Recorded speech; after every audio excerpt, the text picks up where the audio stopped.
In diesem Video nehmen wir dich mit nach Hua Hin in Thailand. Früher ein verschlafenes Fischerdorf, heute ein beliebtes Reiseziel für Touristen. Aber auch Einheimische kommen gern nach Hua Hin, weil der Strand nur wenige Autostunden von Bangkok entfernt ist. Unsere Reise beginnt am Bahnhof von Hua Hin, einer der ältesten und wohl schönsten Bahnhöfe Thailands. Er wurde 1911 fertiggestellt und aus dem kleinen unbekannten Fischerdorf Samoriang wurde das heutige Hua Hin. Der Bahnhof diente als Anlaufstelle für wohlhabende Thailänder, die hier ihre Sommerresidenz hatten. Besonders markant ist der königliche Wartesaal, ein Gebäude im klassischen Thai-Stil, das einst exklusiv für die Königsfamilie genutzt wurde. In dem Video, wie wir nach Charam gefahren sind, sind wir ja auch hier in Hua Hin ausgestiegen. Wir sind jetzt ja etwas länger in Hua Hin und gucken uns hier auch doch mal den Bahnhof an.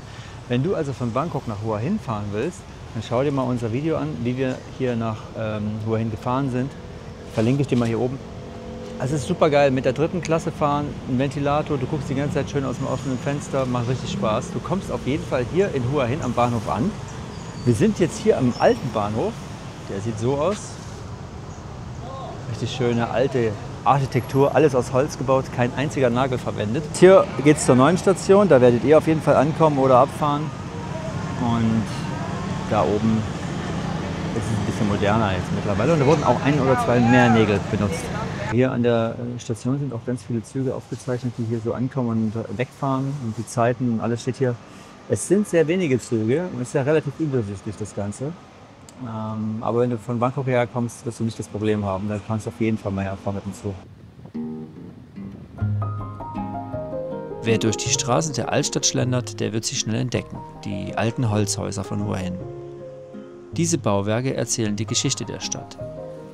Einst errichtet von chinesischen und thailändischen Händlern, haben viele dieser Gebäude heute eine neue Funktion als Restaurant, Café oder als kleines Hotel gefunden. Einige wenige von ihnen bewahren noch den ursprünglichen Charme vergangener Tage und erinnern an die Zeit, als Hua Hin noch ein einfaches Fischerdorf war.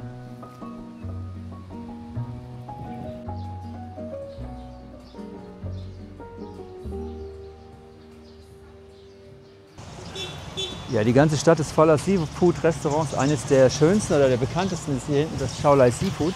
Eine alte Holzbude noch aus den alten Tagen.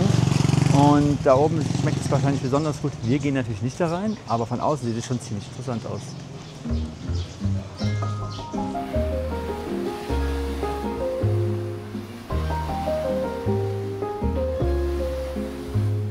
Apropos Fischerdorf, die Fischer von Hua Hin haben die Stadt mit aufgebaut. Früher war das Meer die Lebensader der Region. Heute sieht man noch immer die traditionellen Holzboote, die morgens in den Hafen einlaufen, beladen mit frischem Fisch und Meeresfrüchten. Doch der Wandel ist spürbar. Die traditionelle Fischerei geht langsam zurück, während moderne Entwicklungen die Küste verändern. Viele Fischerfamilien stehen nun vor der Wahl, sich anpassen oder ihren Beruf aufgeben. Trotz dieser Herausforderung bleibt die Fischerei ein wichtiger Bestandteil der Identität von Hua Hin. Wir sind in Hua Hin am Fishing Pier. Ja, hier starten die Fischerboote raus, um nachts die Tintenfische zu sammeln, Fische zu jagen und zu fangen. Und ja, kann man sich auch mal angucken. Hier ist nicht weit weg vom Zentrum. Auf jeden Fall mal interessant zu sehen, wo denn das ganze Seafood immer herkommt, was man so in den Straßen sieht.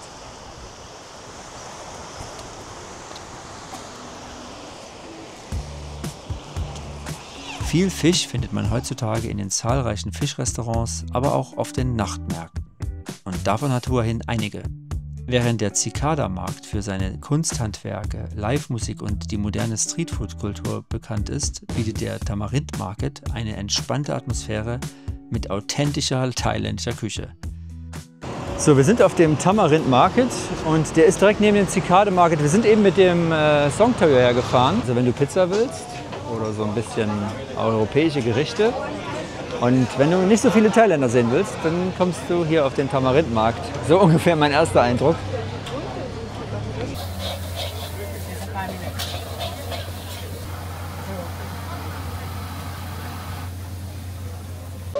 Ja, so sieht das Essen auf dem Original Thai-Markt hier, dem Tamarindmarkt aus. Wir haben hier eine Bratwurst, wir haben hier ein Partei in Maximalgröße und Pommes und einen Somtom auch in der größten Größe, die wir je gesehen haben. Ja, wie versprochen, schauen wir uns jetzt hier den Zikadenmarkt an. Lustigerweise noch keine einzige Zikade gehört hier auf dem Markt, aber wir schauen mal an, was der Markt zu bieten hat.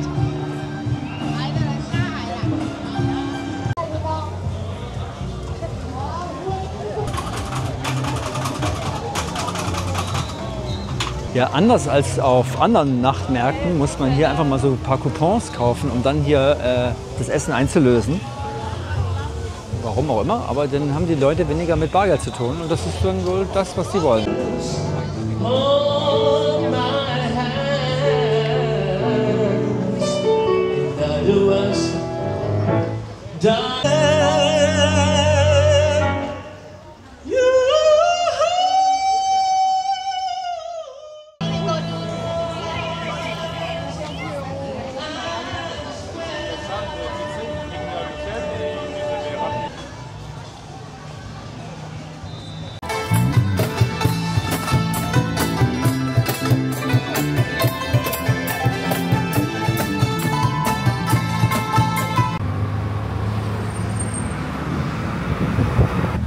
Jetzt waren wir hier das erste Mal mit so einem Tuk-Tuk, weil wir den Songtao nicht mehr zurückgekriegt haben. Ja, Tuk-Tuk natürlich ein bisschen teurer als ein Songtao, aber auch mal eine Erfahrung wert. Man sieht auf jeden Fall mal andere Ecken von Hua Hin. Wir waren jetzt hier gerade im Centara, sehr schönes Hotel anscheinend, und fahren jetzt zurück zum Night Market. So, wir fahren jetzt hier wie gesagt zum Night Market zurück mit so einem kleinen Tuk-Tuk. Die Tuk-Tuks hier in Hua Hin sind ein bisschen größer als die man in Bangkok kennt. Wir haben jetzt für die Tour bezahlt 100 Baht und fahren vom Cikada Market zum Night Market. Du fährst an allem vorbei, was irgendwie interessant ist. Es sind ganz viele Bars hier zum Beispiel, guck mal. Alles bunt beleuchtet. Das ist schon interessant auch mal zu sehen. Wenn du es aber ursprünglich magst, solltest du unbedingt den Markt in der Soi 88 oder den berühmten Nachtmarkt im Stadtzentrum besuchen.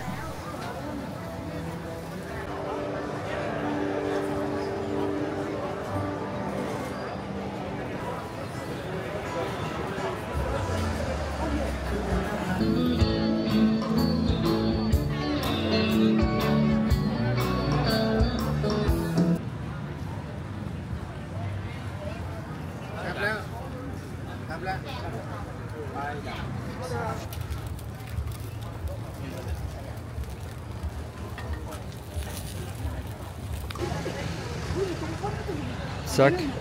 Wir testen jetzt hier gerade die Kokosnuss. Wie nennen sich die Dinger eigentlich? Bällchen. Die Kokosnussbällchen. Dann mal rein damit. Genau.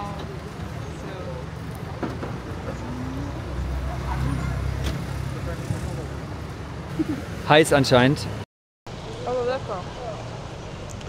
So, ja, lecker. Hier die Kokosnussbällchen auf dem Hua Hin Nachtmarkt. Und leider etwas zu heiß, wie ich das hier feststellen kann. Mmh. Passt auf, Leute, wir sind hier auf dem Hua Hin Nachtmarkt und wir haben uns hier gerade mal eine neue Jackfruit gegönnt, eine junge Jackfruit. Und wenn ihr das noch nicht probiert habt, dann haut ihr euch unbedingt mal rein. Exzellent, super süß, fruchtig, hat super viele Vitamine und mit 35 Baht machst du da nichts falsch.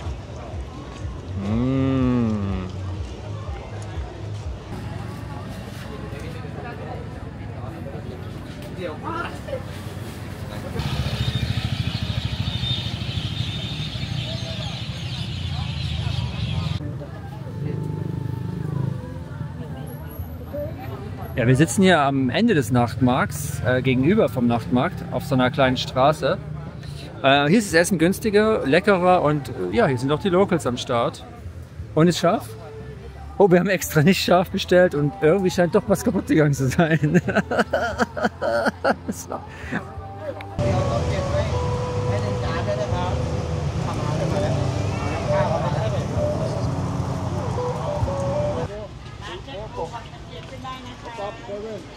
Wir fahren jetzt ein Stück weiter, auch hier wieder mit dem Songtao und kostet 15 Baht vom Nachtmarkt bis zu der Station, wo wir hin wollen. Das ist die Endstation. Hier oben sind auch immer die Preise angeschlagen. Da kannst du sehen, wie teuer das ist, je nachdem, wo du hin willst.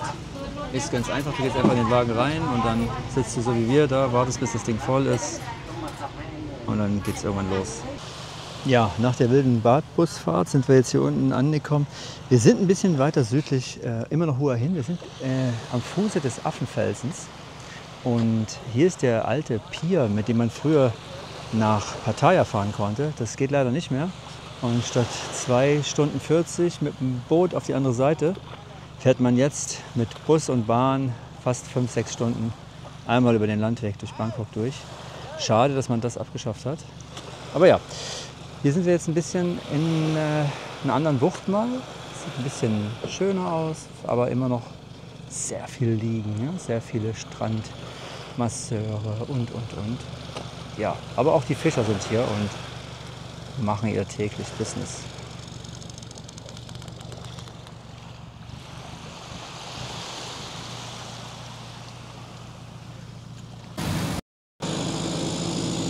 Kann man gerade beobachten, wie ein Schiff an Land gezogen wird. Auch mal spannend.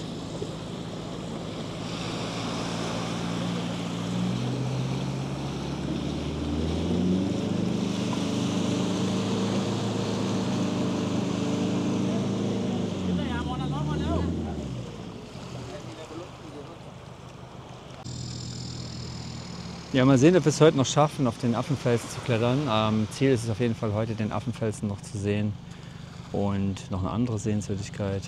Aber ja, es ist mit der Temperatur nicht so einfach. Es ist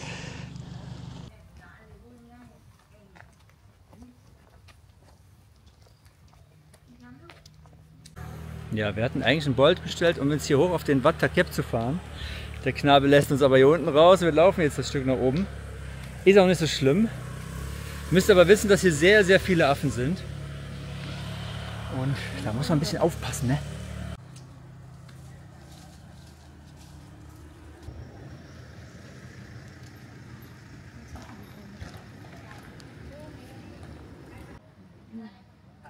Ja, wir sind oben. Dauert nur 5 Minuten. Da geht es noch ein bisschen höher, wenn du willst. Kannst du da auch noch hochklettern. Also eine super Aussicht.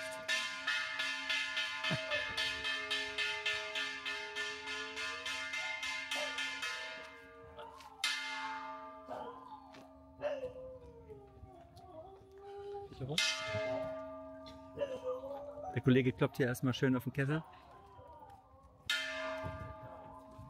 Und hier stehen die Schweine am Start. Also irgendwie.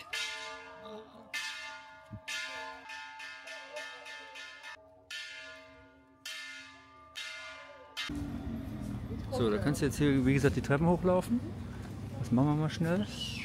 Und dann gucken wir mal oben, was da zu sehen ist.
Ja, und unten am Tempel gibt es wieder ganz, ganz viel Seafood und einen kleinen Hafen. Sieht auch ganz süß aus.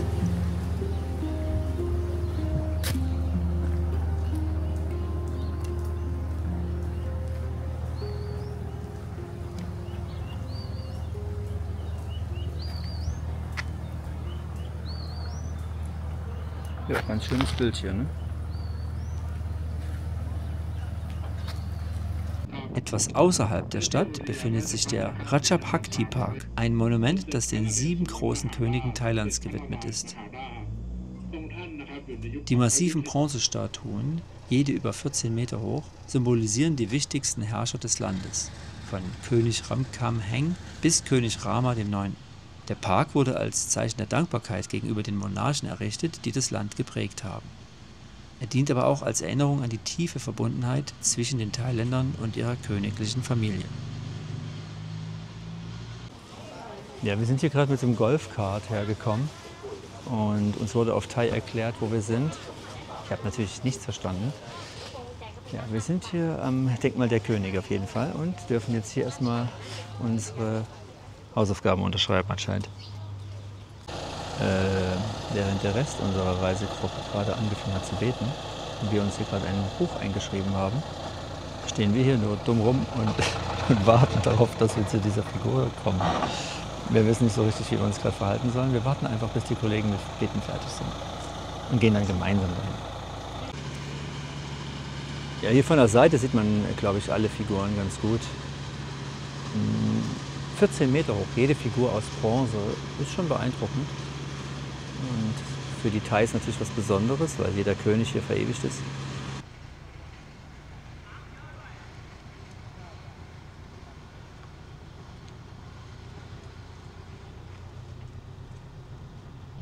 Es ist ein bisschen weiter draußen von Hua Hin, aber leicht zu erreichen mit Bolt. Und ja, dann bist du hier mit so einem kleinen Transport rumgefahren und einmal wird dir alles erklärt und dann kommst du hier direkt vorne an.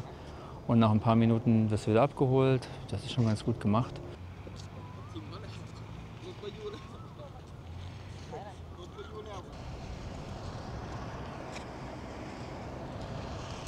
Jetzt fahren wir hier gleich wieder mit diesem Sammeltaxi zurück. Ja, dann gehen wir wieder raus und fahren zum nächsten Ziel.